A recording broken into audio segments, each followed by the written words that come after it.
A Hacker's Tale by FoxyNinjaBear. Archives of Our Own. Fandom, Hermitcraft. Summary. Glorious in life, eternal in death. That's what the Shadowbyte Army had told its soldiers for years, that their loyalty and skill granted an unforgettable legacy after they died. That following their orders would bring them prosperity while appeasing their superiors. And everyone believed it. Why would their saviors lie to them, after they saved their lives in the first place? It's what a group of 8 of these soldiers believed, when they were brought together to take over a single world, occupied by a small group of people known as Hermitcraft, when they broke past its firewalls and set foot on its soil. But when their plans go horribly wrong and they're taken hostage by their perceived enemies, something begins to stir inside each of them, one by one. They start to question their faith and loyalty to the Shadowbyte Army, to its powerful leader and founder, Ecliptos. Everything they had ever known is put in a brand new light, and they soon realize they are part of a much more sinister plot. But will they agree to break their oath to stop it once and for all? Chapter 1. Unknown Point of View. 17 minutes.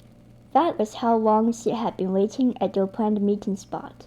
Same time, same place, every single week. Of course, he was late. The creeper lifted herself away from the wall she was leaning against. "Come on, where are ya?" she muttered before glancing around at the dozens upon dozens of people walking by in the hallway. Her cold black eyes shifted from person to person, and she searched for a head of fiery red hair to no avail. She groaned in annoyance, gritting her teeth. Ugh. "Did you miss me that much?"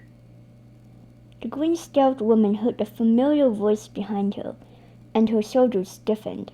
"Synth, you're late. Again," she stated, not turning around. The male voice chuckled. "Hey, you know me, Koda. I like pushing your buttons."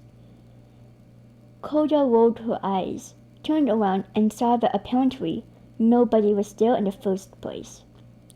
Her lips pressed into a firm line, and her brows furrowed. "Okay, dude, come on," she said, clearly feeling bothered. "Just show yourself so we can get this over with." She then pulled out a small stack of plastic multicolored cards from a back pocket on her jumpsuit. "I lost a bet and I owe ya." Before her eyes, a taller man with fair skin and long red hair tied back into a ponytail appeared out of thin air in a flash of pixels. Like her, he wore a black and gray uniform with red accents, a pair of black boots to match. His piercing gray eyes locked with her, a sly grin on his lips. "About time I got my deck back," he chuckled, taking the cards out of her hands. "Good thing you suck at poker." Koda laughed and shoved Synth at the comment. "That's 'cause you cheat, you fucker," she laughed. The ginger winked. "Hey, I don't cheat. I just find loopholes." "Yeah, sure," the creeper replied sarcastically, chuckling. "You elegantly, expertly, carefully dupe everyone into giving you their shit." Synth let out a laugh. "No, that's ridiculous," he insisted. He was about to continue his sentence, only to be interrupted by a small ping. He lifted his arm to look at his wrist, where what resembled a watch resided. On its small screen, an icon of a bell was ringing back and forth, signaling that a brand new message was there for him to read.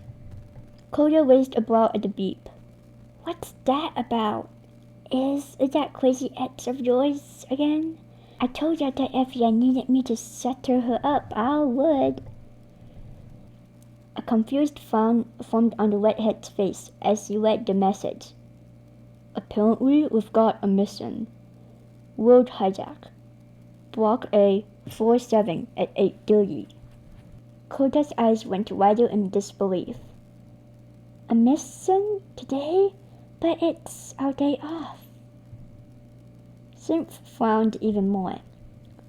There's no one else available, he stated before turning off his communicator inside. The Clipper's brows furrowed. You gotta be kidding me. Her shoulders then sagged and she let out an irritated groan. Damn it, I gotta cancel my date now. Synth's eyes widened slightly in interest. A date? With who?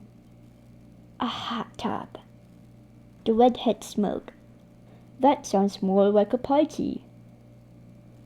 Koda rolled her eyes. You're so not invited. Aww, Synth chuckled before clearing his throat. But hey, think about it. This could be your opportunity to finally get promoted, so that you have what it takes to be a sergeant. Koda thought for a moment, pursing her lips. You have a fair point, she replied. After a few seconds of silence, she then pushed herself off the wall and stood up with confidence. You know what? Fuck it, I'm gonna serve him. Determined, she began to march off down the hallway. The redhead chuckled and looked on at the creeper as he strolled away. What are you waiting for? A red carpet? Koda asked, turning around to face her friend. Come on, we're gonna be late. Don't worry, I'm coming, Synth answered, shifting away from his spot on the wall and beginning to follow the creeper. And we still have half an hour. It's only 8 o'clock after all. The hive has over 100 floors, dude, Koda stated, gesturing around her with her arms to emphasize her point. And the floors are enormous. Fort Oblivion, or the Hive, as it was commonly called, was the Shadowbyte Army's base of operations. It had been ever since the military faction was founded hundreds of years prior by Ecliptos, a hacker such of unspeakable power. With over 100 floors, countless amounts of soldiers flowed in and out of the fortress like bees, loyally serving their queen, or, in this case, king. That's what hacks are for, Synth replied, before pointing over to a mechanical sliding door, and elevators. The green creeper glanced over at the elevator. You're lucky I like ya, she said as the mechanical door slid open. You're such a smart ass sometimes. The human just smirked as he and his friend got into the empty lift. You're one to talk, he teased, pressing a button on the elevator's control panel. Oh, shut the fuck up, Koda served Synth and laughed, crossing her arms as the elevator closed and began to descend.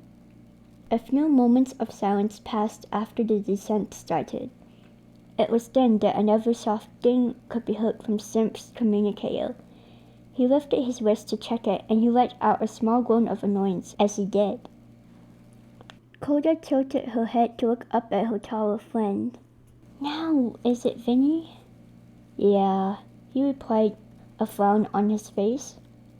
She's still pissed at ya, huh? The redhead nodded. Mm-hmm.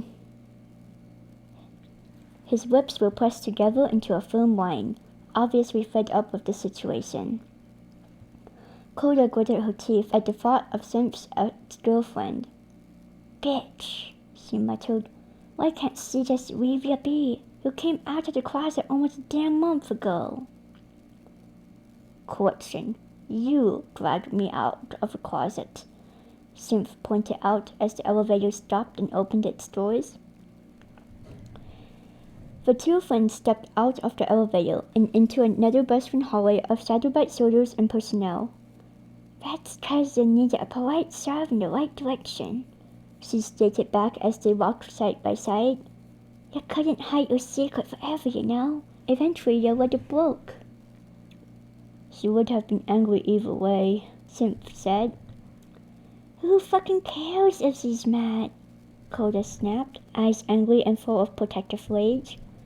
She's just some self-centered little bitch who can't handle the fact that the hottest guy she ever dated turned out to be Ace. Simph blinked at the outburst, but then he chuckled. You think I'm hot? He asked. No shit, look at yourself, dude. Coda gestured to him dramatically. You're hot as hell. I thought you said that to everyone. The redhead tightened his ponytail as he let out another laugh. That's 'cause I don't give a fuck who I hook up with. The green creeper stated. You know I'm fine with every gender of the fucking rainbow. A grin tugged at the corners of Simph's lips. So, if you could, would you hook up with me? Coda immediately stopped in her tracks. What? Ew, fuck no, she answered. Dude, I've known you for years, even before you came out. The thought of hooking up with you was just... She shivered in disgust. Ugh. Her reaction made Simph smile wider and burst out laughing. Pfft. He had to lean himself against the wall and clutch his stomach. He was cackling so hard. Dude, I'm serious, Coda stated. It took a moment for him to catch his breath, and once he did, he cleared his throat. Hey, like I said before, I love pushing your buttons. A sly smile formed on the redhead's pale face. Yeah, Coda said, before she noticed a set of large metal doors. Above it read a single sign in bold lettering, Block 7A. Wait, we're here? Simph stepped up to the door. See, I told you we wouldn't be late, he said, and pushed open the door to walk in. End of part 1 of chapter 1.